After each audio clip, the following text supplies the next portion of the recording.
And I'm going to turn it over to Mike, who's going to talk about tips, tricks, and creative solutions for self-employed buyers. Mike is a branch manager for Fairway Independent Mortgage.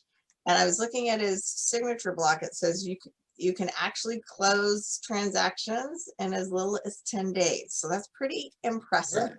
So Mike, I'm going to turn it over to you and you can tell us everything you know. For sure. Everything I know in 42 minutes. Yeah, you can do it. Where does that go? Okay. So first off, thanks. Appreciate being here. AJ, Chris, at Uptown, all you guys are the best. Terry obviously is a wealth of resources as well. You know, for the most part, I'm just going to jump right in. I know everybody's got other things to do as well. So yeah, what we're going to talk about is tips, tricks, creative solutions, doing various maneuverings to help self-employed buyers. And so, you know, some of you on this call might be real estate agents, you're self-employed in your own right. Of course, you're dealing with buyers who are self-employed quite often as well. And so this is pretty relevant, hopefully, for everybody. So let's share the screen. I'm going to pick that one, share. All right, can everybody see that? Yes, we can. I can't see it on my screen, but that's all right. Okay. Can you see my little laser pointer there? Yeah, we can. That's cool. All right. Well, so let's just dive in. You know, the reality is there's all sorts of challenges for any buyer, let alone a self-employed buyer, right? And so primarily they're surrounding these items, right? You get income and debt ratio, assets and capital, liabilities, taxes, credit, all sorts of things, right? So, you know, we're just going to dive into sort of a number of case studies. And, you know, really what I want you to take away from this is not necessarily any of these specific ideas, because they may or may not apply to you. They may or may not apply to your buyers. What I want you to take away from this presentation is that there are lots of creative ways to move a puzzle around, right? And to take a scenario that on the surface at first doesn't work and move those pieces around and, you know, find a solution. And I tell you, I mean, I've been in this business a long time, I've been doing it 16 years. And I'm always amazed sometimes at just how close it is when we finally find that solution. We turn over that rock and it's like, bam, that's going to work. Just barely worked by like 3 pennies, right? And somebody now is approved. I think the reality is that occurs because we simply keep turning over rocks in the order of which that like is the best scenario, right? We're going to turn over the easiest rock first. If that doesn't work, well, we just keep digging. And as you go down that rabbit hole with yourself or your buyer or whatnot, hopefully we then find a solution. And as a side note, sometimes we don't. And a negative result is not necessarily the worst thing because certainty has value. And so, you know, some of my real estate agent partners, they come to me with a hard deal for one of their buyers. And when I can ultimately tell them, nope, that's not going to work, because we turned over all the rocks and we're at the bottom of the rabbit hole looking up and there's nothing else down there. You know, hey, now we get to save you a bunch of time working with that buyer. So there's some value there. So my first bit of advice is, and you gotta love my nice little clip art that I grabbed from the internet here, just consult your local home loan consultant. Consult them early, consult them often. Home loan puzzles are complicated and guidelines change. So call me. I love doing all the business I can. I'm good at it. And I love, everybody loves a layup, right? Those are easy. But my favorite ones, you know, are the ones when somebody calls me and said, hey, this deal just failed. How can you fix it? I don't know. Let's get all the puzzle pieces together, right? Let's get them all together. I might throw some out. I might move some around. And we'll find a solution. Or heck, we'll get to the bottom and tell you you're screwed. All good results. Okay, so first and foremost, the biggest hurdle for self-employed people is simply income, right? It's always the biggest one, right? Because you don't want to pay Uncle Sam more than you have to.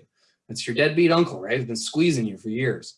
And so by not paying Uncle Sam more than you have to and writing stuff off and getting clever on your taxes, you don't make enough to then invest in the property you want.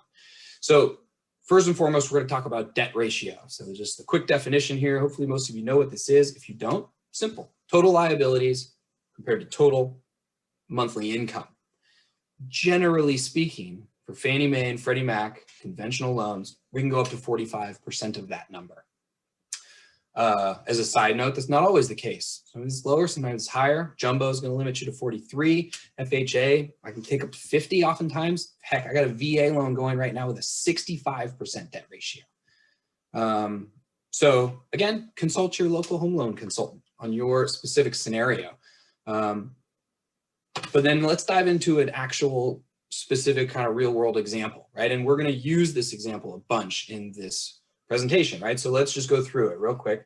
Use my fancy pointer here, right? Let's imagine a scenario where somebody's got $1,500 of monthly debt payments that show up on their credit report. Auto loans, credit cards, student loans, auto leases, those are the kinds of things that show up there, right? And then let's imagine you want to buy a primary residence and you're going to have a PITI payment, not forgetting HOAs if it happens, of $3,000. And in this mock scenario, you make 10 grand a month. Well, $4,500 in expenses, 10 grand a month in income, you got a 45% debt ratio and you're approved. Yay. And then of course you're going to say, but Mike Mayer, I don't make 10 grand a month, right? It's tax time. I don't want to pay taxes on 120 grand a year. And so of course you work with your CPA and then you end up making less on your net income. Lots of people always tell me the top number on their return, right? Oh yeah, I made 200 grand this year in gross sales. No, that doesn't matter, right? What's your bottom line net income? That's what we're going to use, right? So, you know, what's the solution?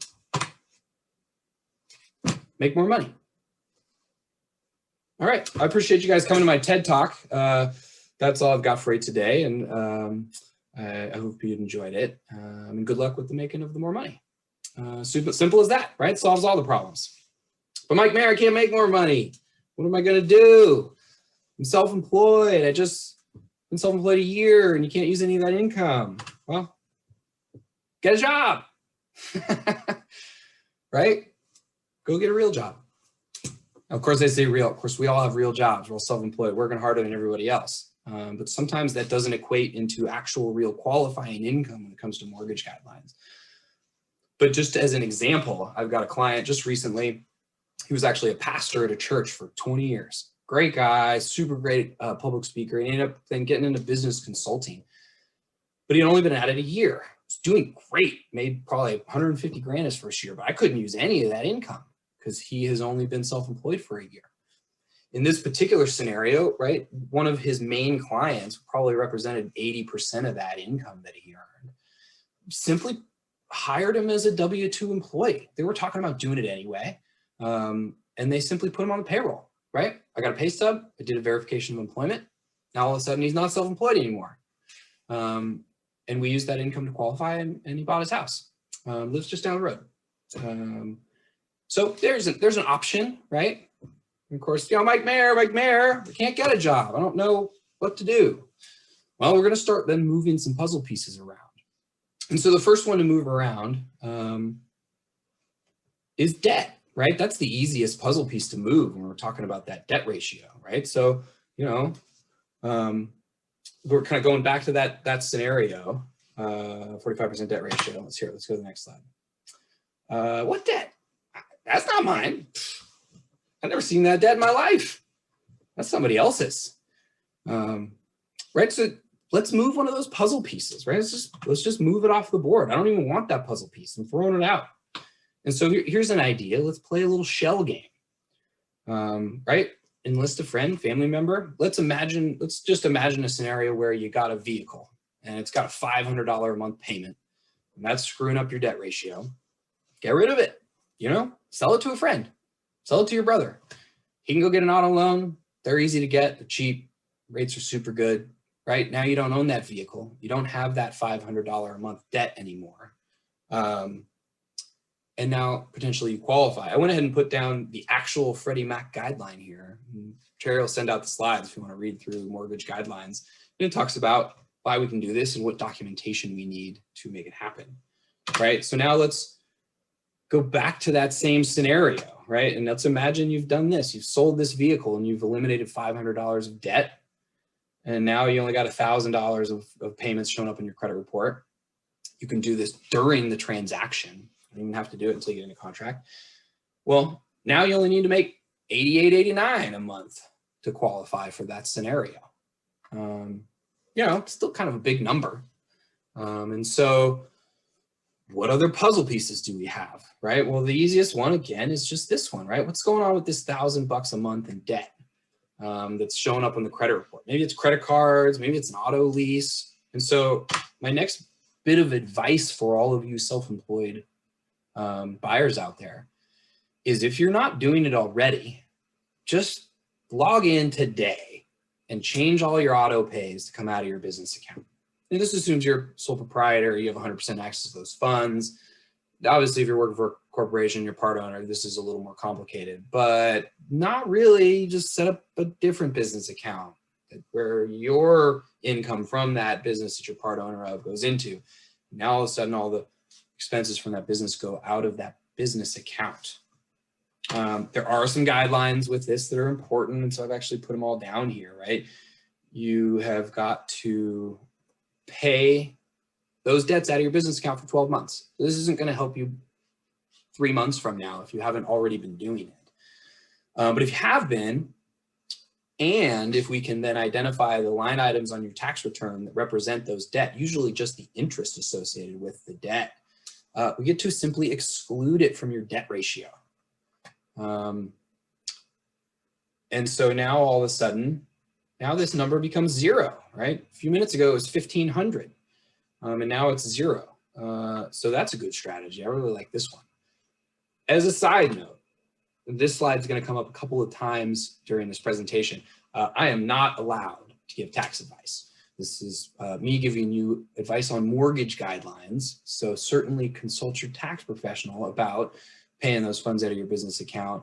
More importantly, about where you're going to write off those dollars on your tax returns, and if you can, right?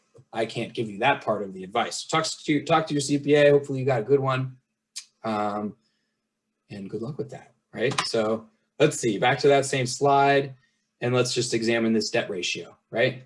So the exact same scenario we started with. Now you only need to make 6,700 roughly to qualify.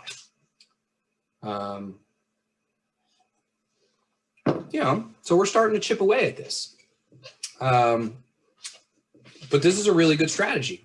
I like it a lot. So if you're not already, potentially consider moving those payments out of your business account. Again, the key is that we're going to see those payments for those debts coming out of the business account.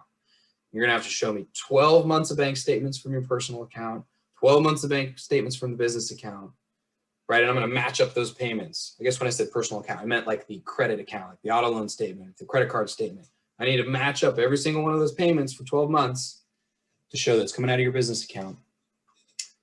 Probably get a quick little 2-line sentence letter from your CPA saying, yep, those debts were written off right here. They're part of this mortgage, this interest that we wrote off, or whatever it happened to be. And then those go away.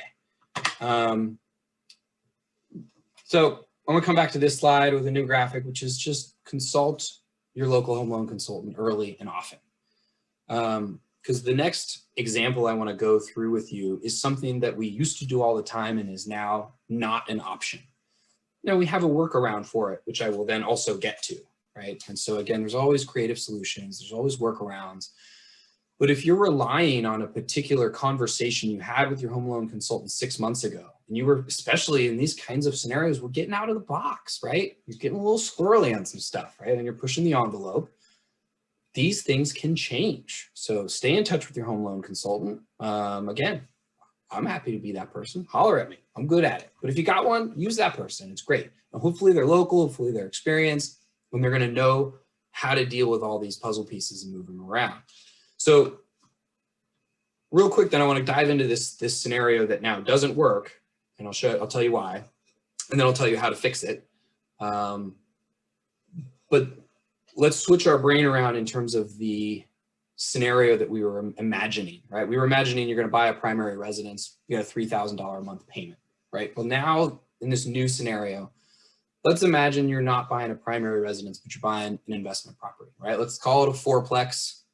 But let's just say it still has the same PITI payment of $3,000, and that it rents for $1,000 a unit, right? Well, you're going to get credit. Here's a new slide you can take a look at. You're going to get credit for the 75% of the gross rents. It's $3,000 that is going to offset dollar for dollar the PITI payment. And if you do not have a primary residence housing expense, you can literally make $0 and you qualify, except for the fact that this is not allowed anymore. I'll tell you why. But just imagine a scenario where your husband and wife, you got one spouse who owns a home, the other is not on title of that home, maybe not a mortgage ideally, right? Essentially is living there rent-free. Goes and you want to buy an investment property and maybe that person just is newly self-employed, it's got no qualifying income. This is a scenario where you can literally make $0. I put $1 in here. In theory, it could be 0 and you'd still qualify. So diving into the actual guideline around this, this is what changed. And this change was made by both Fannie Mae and Freddie Mac last year.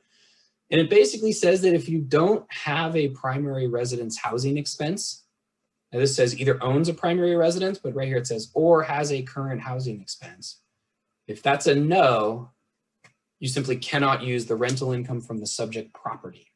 So again, this is something that a year ago we used to do. Now we cannot, you know, but there's potentially a workaround if this is your scenario or if your buyer, this is your buyer scenario. You know, let's imagine that same scenario where your spouse owns that home. Well, maybe he or she's charging you $450 a month in rent. You execute a lease agreement, write a check for $450, right? Now you have a primary residence housing expense and you're buying this fourplex, $3,000 payment, $3,000 offsets it. So you got a $0 net payment as far as we're concerned. And you only need to make $1,000 per month to qualify. Well, that's a pretty low bar. So I kind of like that scenario. You know, again, this is just one example of a creative way for a self-employed buyer to accomplish some goals. This isn't going to fit everybody's scenario, but certainly for I've got some clients that are really aggressive investors, and this is sort of one of their strategies. And yeah, they're able to acquire lots of property with relatively low income on paper. And it works great. So awesome idea. May not work for you, but again, I want to just kind of come back to the takeaway for this presentation is not, hey, this is a great idea that works perfectly for me. It's consult your local home loan consultant on your individual scenario, because we're good at putting these puzzles together and finding creative solutions. And this presentation is by no means a definitive and comprehensive examination of all the creative ways that we make things work.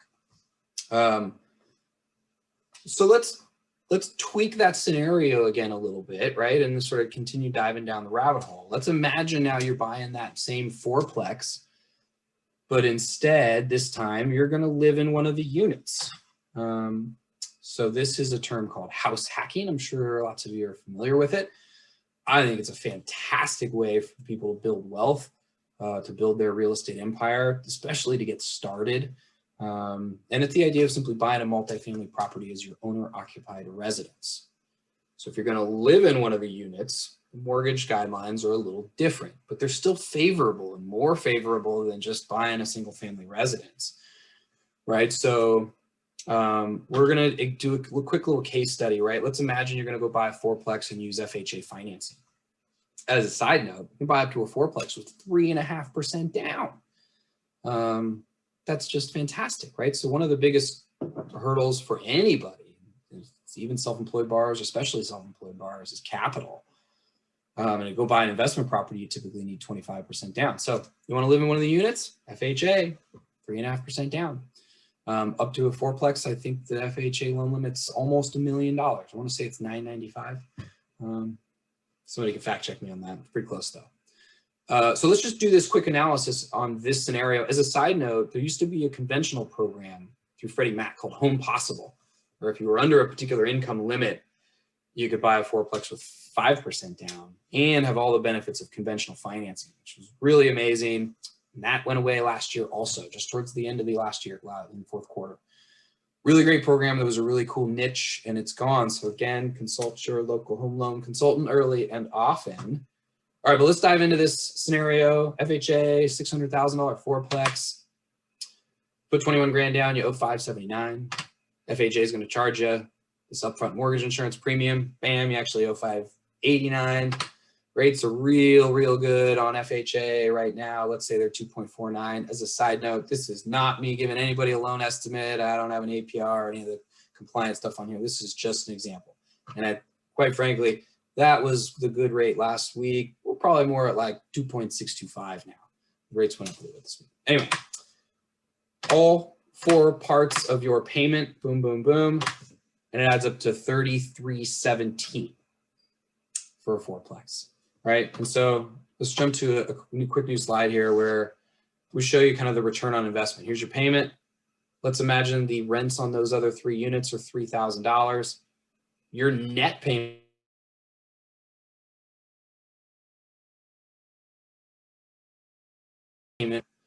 all right, so reach out to Uptown. They'll find you properties that'll fit that box. You know, maybe this is optimistic for Portland at 600 grand, but maybe not. And one other thing to consider is that a big part of this $3,300 payment is principal reduction. So even though your net payment is still $317, a big part of that, and much more than what you're paying, is actually going into the bank of your equity. You don't get to spend those dollars till you sell or refinance, but it's there. Those are dollars that, you know, are part of your retirement plan. So let's now plug those numbers into our example from before. All right, let's imagine you've moved all of your monthly credit debt away, right? Your brother refinanced your auto loan. You've been paying all your other debt out of your business account, and we got the right documentation for it. Now you got a $3,000 a month rent. We're going to give you credit for $2,250 of that, 75%. And as opposed to the other scenario where you are not occupying the 4-plex and you get to offset dollar for dollar the payment, so the payment goes away. In this case, when you're occupying it, we're simply going to add that number to your qualifying income. So let's imagine now your monthly qualifying income is not 10 grand, but it's 5120. Conveniently adds up to this, and your debt ratio is 45%, and you're approved. Yay! So I love house hacking. Fantastic way to qualify for more house than you would afford otherwise. It's a fantastic way to build wealth, to acquire multiple units when you otherwise could not. And gosh, you know, if you don't already have an FHA loan, 3.5% down on a 4-plex, you can't beat that. It's a fantastic way to go. So let's see. Couple other just little tricks up our sleeve for the next slide, which is if we're going back to conventional financing, and we're kind of getting away from that exact scenario, but Freddie Mac rounds down, which is fun. So there's been times when it's like, man, we're trying to meet that 45% debt ratio, or just over on conventional financing. Instead of picking the Fannie Mae product, which is the same to the consumer, you guys don't even know who owns your loan, Fannie or Freddie, right? But I get to pick, and I get to use either of those guidelines, and they're all slightly different. Anyway, Freddie Mac rounds down. That same scenario, if we were doing conventional financing, I know it doesn't exactly apply, but you could make $80 a month less and still qualify. It doesn't seem like very much, but you'd be surprised how often we're pushing the envelope, and 80 bucks makes the difference. As a side note, again, I'm sorry to be a broken record, but consult your local home loan consultant about your individual scenario, especially right now, because we're in a unique time where you're about to file your 2020 tax returns. So first of all, don't until you've talked to your local home loan consultant if you're going to buy a house this year.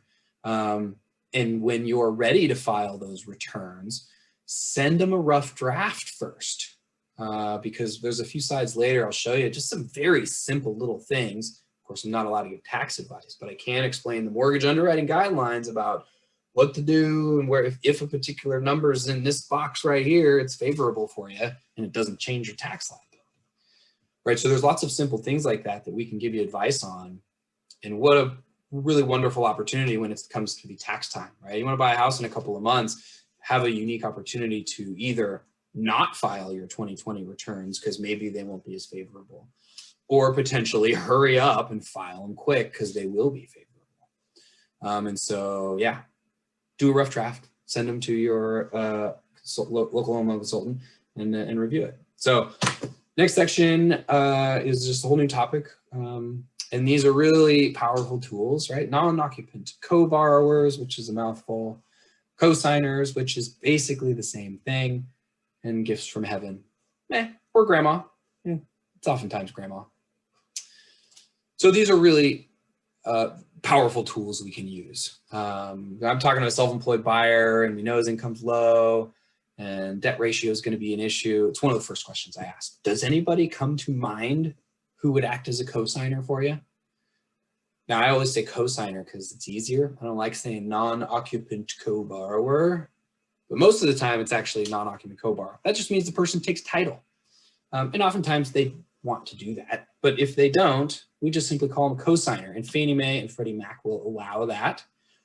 Lots of jumbo investors don't. So again, we'll look at your own individual scenario. So non-occupant co-borrowers, I put the guideline here for Freddie Mac. It's poorly written, but it basically just says that we're going to take the total liabilities for all of the borrowers against the total income and calculate the debt ratio that way. We don't have to calculate the occupant borrower's debt ratio, which is really powerful, right? So let's jump back to that original example. Let's imagine you've moved all your credit debt elsewhere. You got this $3,000 a month payment, but maybe you make zero, right? Maybe you're like that pastor that I did. It's brand new, self-employed, and who knows, you might be killing it, but I can't use any of that for qualifying income. So your qualifying income zero. And let's add grandma or dad or mom or brother or sister, non-occupant co-borrower. Let's imagine they got $1,500 a month in their own liabilities. Maybe that's just their own primary residence housing expense. Maybe it's a combination, but they make 10 grand a month. Well, bam, there you go. $4,500 in total debt. It's $1,500 plus 3,000, 10 grand a month in income, bam, and you're approved, right? That's a no-brainer. So non-occupant co-borrowers can be a great way to accomplish some real estate goals, sometimes just getting you from here to there, from here to when your business grows or until you have a 2-year history of it. Great tool. And then the next slide is about cosigners, which I don't really need to talk about other than the fact that the numbers are exactly the same. In this case, if you don't want grandma to take title, and she's okay with that, fine by me. And it's fine by Fannie Mae and Freddie Mac. All right, next one, gift funds. Yay, gift funds. And we use this all the time. And interestingly enough, we can use gift funds in various ways. It's not always exactly just about, hey, I don't have enough money. Sometimes the money's in the wrong spot. Sometimes we got, I don't know, you got a bank statement and there's these deposits and there's weird stuff going on and I don't want to show that bank statement. There's all sorts of reasons why we might then just get some gift funds, close the loan, if money then moves around afterwards, hey, that's up to you guys after. But really great tool. First and foremost, the first most important thing, they're not allowed on investment properties. And so there's workarounds for that too, which is coming up in the next few slides.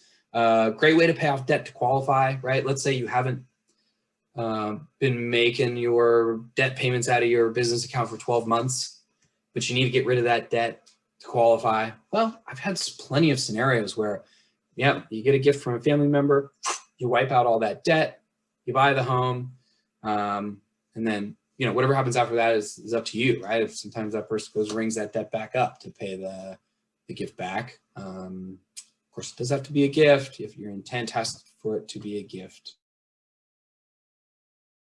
With the down payment, of course, a couple little nuances to the rule. FHA will allow not just a family member, but a friend with a clearly defined relationship to the borrower, which, just means like brother from another mother, or this is my best friend that I grew up with, my girlfriend, that works.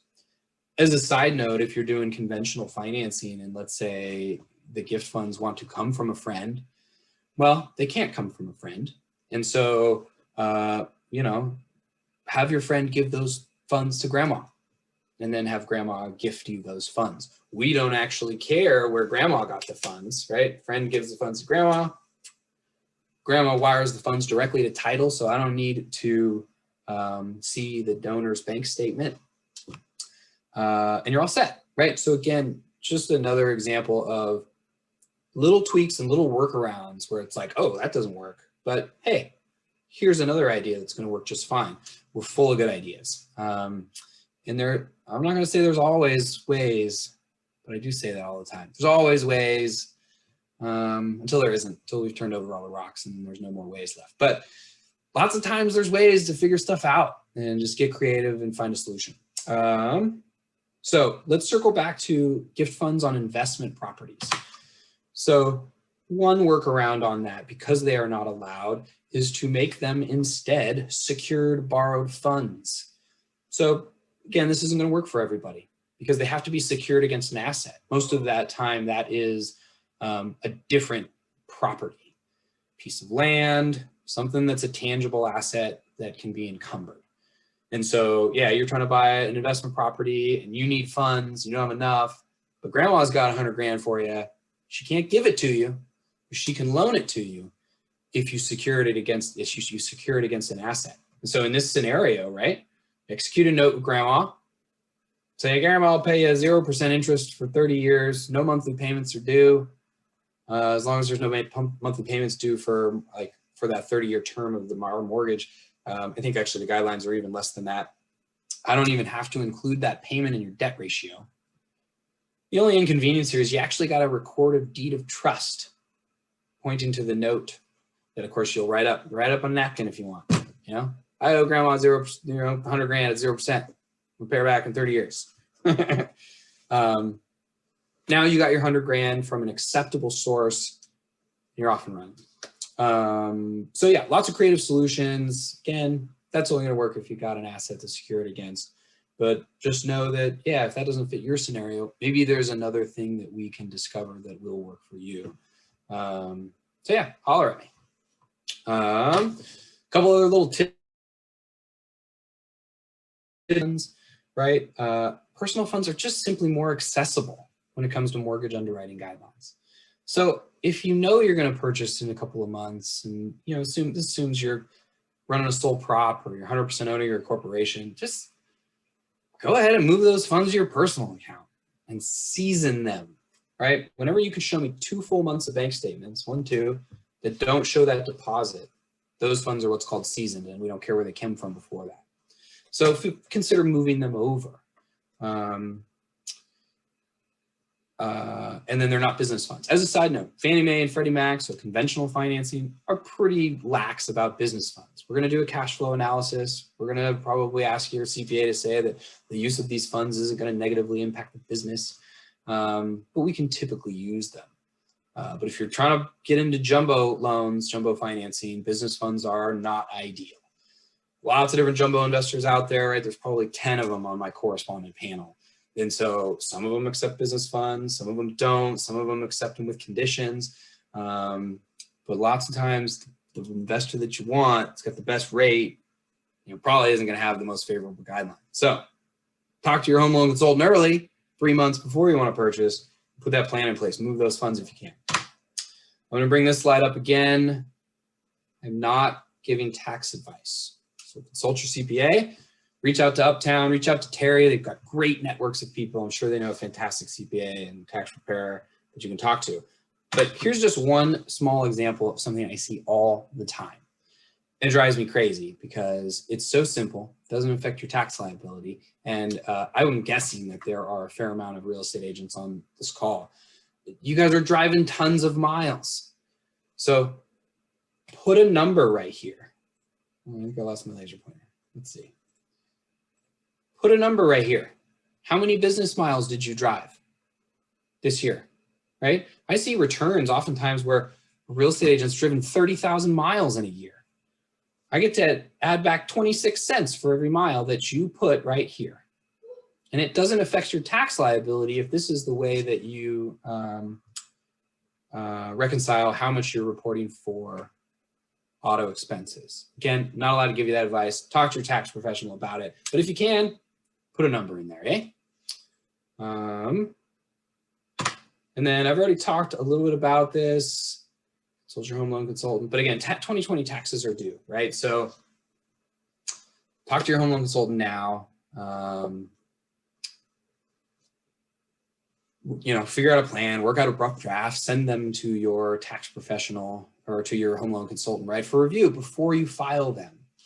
And then, we're going to catch those things, right? We're going to be like, hey, put a number right here and I can add $7,500 to your qualifying income.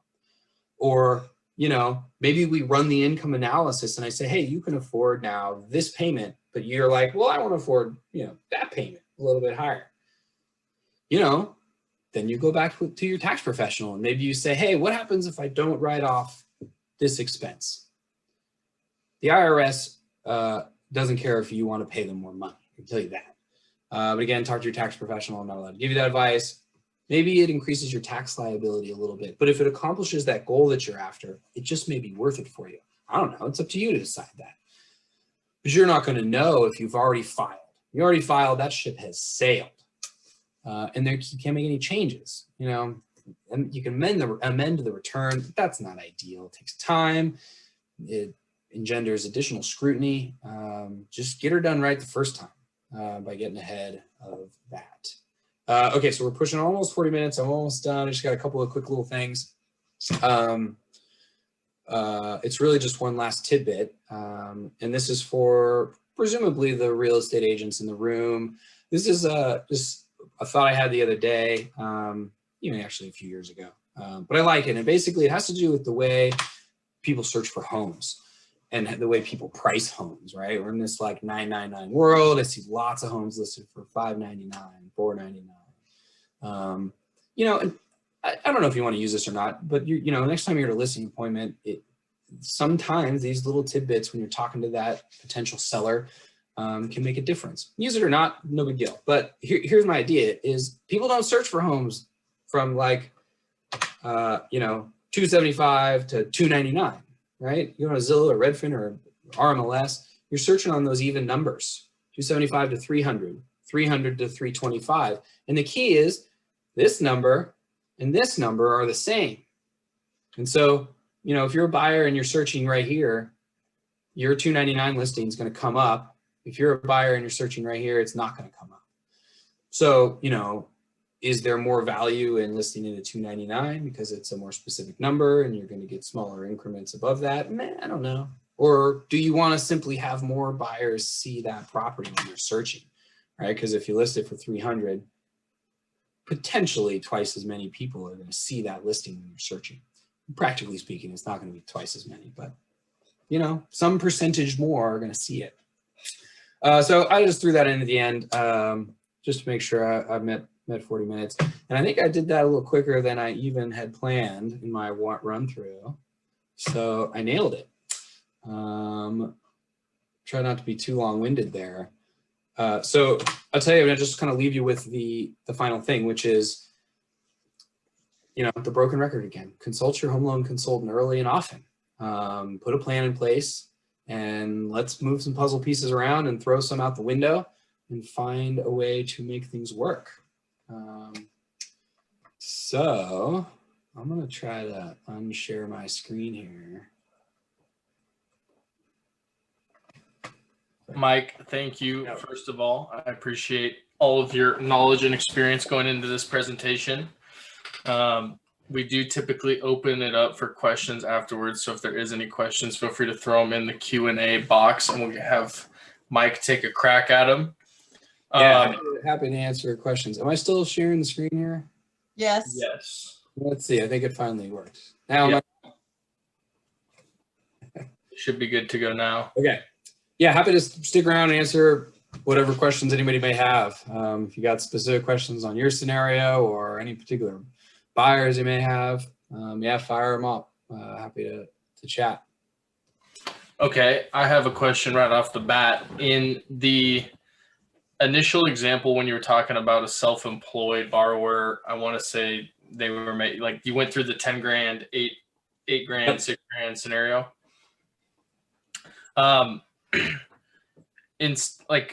If someone has debt that they're responsible or liable for every month, does it make sense to pay it off completely if they have the cash left over afterwards to still have their down payment and everything? Yeah. That's absolutely an option, right? And that's certainly a way to move that puzzle piece around. But again, consult your home loan consultant first, because what you don't want to do is throw 20 grand at a credit card and then realize, oh crap, now I've come up short because I forgot that I got to pay prepaid items at closing or have reserves or whatever it is. Yeah, let's get all those puzzle pieces together. And then, yeah, if you got extra cash, you got some credit card debt, that's the easiest, lowest hanging fruit to pay off. So yeah, absolutely. That's a great way to move that puzzle piece around. But it's not always required where that someone would have to pay it all the way down to zero necessarily. I see. If that was your question, then yes, it does have to be paid to zero. Okay. We can have it naturally propagate onto your credit report before closing, pull a new credit report that shows the lower balance, lower payment, and use that credit report for qualifying. Then you could pay it down and have a lower payment. Use it, but otherwise it's got to be paid off. Doesn't get closed most of the time, unless you're talking about some jumbo investors will require that. Yeah, what if you pay off your credit card every month for miles or cash back? Does that count against you? What's going to count is whatever shows up on the credit report. So for people who pay their credit report or credit card off every month, whatever balance is showing on the monthly statement, whenever they cut the statement, not when your due dates due, right? But whenever they cut the statement, whatever the balance is then and the minimum payment, that's what's going to report to your credit report. So when I pull that report, that account's going to be on there. And I'm going to have to put that minimum payment in your debt ratio unless it's paid off in full. But again, if you're paying it off every month anyway, then you get into a contract on a 30-day close. It's easy. Just pay it off. We'll confirm it's paid. Better yet, easier from a documentation standpoint, just to send me the most recent monthly statement, and we'll have lawyer's title payoff at closing. Terry and her friends will take care of that for you. Just Yeah, we will. documentation standpoint. Yeah. And there's enough hassle when you're buying a house, so we'll show you the path of least resistance. And just to confirm, Mike, it is the minimum payment. It's not whatever the balance is for a credit card that is counted. Correct. Yeah, we're talking about the minimum payment that shows up on the credit report is what goes into the debt ratio. Okay. I kind of wanted to just ask you if you have a scenario that maybe was more challenging than another self-employed borrower scenario that you had to really move some puzzle pieces and maybe get one piece back together just to get it to fit, kind of thing. Gosh, I mean, so many of those. A couple of your guys at Uptown have some complicated scenarios like that, right? Can I think of a specific example? I don't know. I mean, nothing comes to mind necessarily that I don't want to talk about right this moment. But yeah, I mean, there's some crazy complicated ones, right?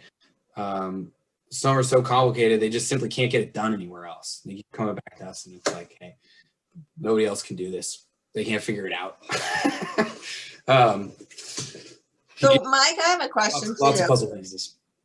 And maybe on that note too. So I have 3 boys and they're all like in their 20s. One's 30 now. But they're all wanting to purchase homes at some point, right? Sure. So I added them to some of my credit cards. Yep.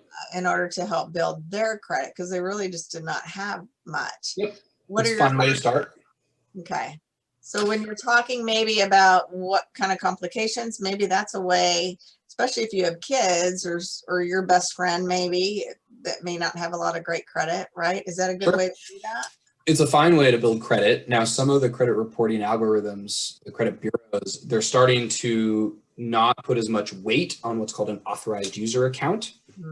Absolutely does still help, and it's a great way for them to build credit, and it should really be used as a vehicle just for them to get started, and they should get their own credit as soon as possible. Okay. If they got bad credit or no credit, the easiest way to start is with what's called a secured credit card. You go put $300 in a CD, you get a credit card based on that as collateral. If you throw them as an authorized user on one of your accounts for 6 months, they're going to then have a good credit history, and they can then go get their own card and start. As long as I have good credit history, I better make sure of that. Indeed. You don't want to be missing payments for them. Yeah. So you got to get that on auto pay. As a side note, when they then go to buy a house, we're going to see on the credit report that that's an authorized user account. And we're going to confirm that during the transaction. We're not going to include that payment in their debt ratio. Oh, Yeah. It looks like asked about Social Security. Social Security absolutely counts as qualifying income. You typically have got to have received it for 2 months, but that's typically the case. If your Social Security is non-taxable, which sometimes it is, sometimes it isn't, depends on how much other money you make, we get to gross it up. Conventional financing, we multiply it by 1.25, FHA by 1.15 to get credit for a little additional income. Bottom line income. You talked a little bit about that. So what I see on my end is so many people trying to bring that down to like zero as possible, right? So they'll add that to their taxes or whatever they have to do and bring that way down. But in the long term, if they're trying to purchase something, that really hurts them, right? It does. And that's where, we should just dive in. Let's figure out the scenario. Let's figure out what your returns look like before and what your qualifying income is now. And again, I've certainly had clients that filed a return with very little deductions so that they could accomplish a home purchase. Now, that has to be their intent to have that be their genuine return. And hopefully their intent was not to then buy that house and go file an amended return later with a bunch of deductions, because that would technically be mortgage fraud. So don't do that. We probably don't want that to do that. No. I cannot advise that. No, probably not. It's a good idea. Thank you. I don't want to know anything about it. And I cannot advise it. Mike, is there ever a scenario where a self-employed borrower would be able to use income from a first year's, yeah, like, the first year in something? Yeah, for sure. So FHA financing is a hard and fast 2 years. Conventional Fannie Mae and Freddie Mac will allow as little as 12 months. They typically want that 12 months to be a full 12-month history on the tax return, ideally, right? So you ideally want to have started that business like January 1st, 2020, and go file your tax return right now. In theory, we could use that self-employed income with just that 12-month history. Under the right circumstances, right? It's got to be a good file. You better have good credit. You better have reserves. You got to have some other things working for you in that file. And also, there's going to be a little more scrutiny on how robust was that business? What's really going on with it? Do we have confidence that that's going to continue? But yeah, it is absolutely possible. Not guaranteed. Right. Cool. Are there any other questions?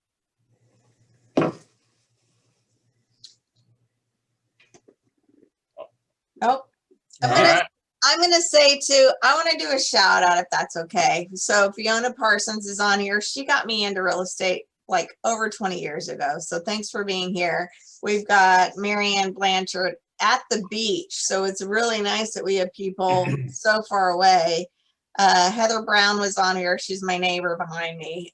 Mary McGrain, Sylvia Ho, Sharon. I mean, there's so many people here, and I want to just say thanks for all of you for being here and supporting our teams here. And it's such great information for us. Even if you learn one little thing that helps you and catapults you to that next level, that's what we're here for. So every little piece of information that you pick up on any one of these or any education classes that you take will help you to that next level. And you never know when a client might need something, and you'll pull this information out from the back of your head. All of a sudden you remember, oh, that's right, Mike told me this.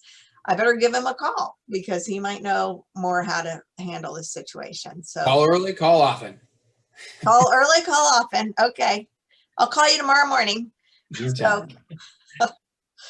I would like to echo that. Thank you everyone for being here. Thank you, Mike, for dropping knowledge on us tonight. And I learned more about self-employed borrowers, which is always awesome. So thank you for that. And Yep. then Thanks for the invite. Pleasure. That was fun. everyone involved. All right, sounds good. Thanks, everyone. Yes. Thank you, Mike. Thank you, Terry. You're welcome. Adios. Adios. See you guys. Bye.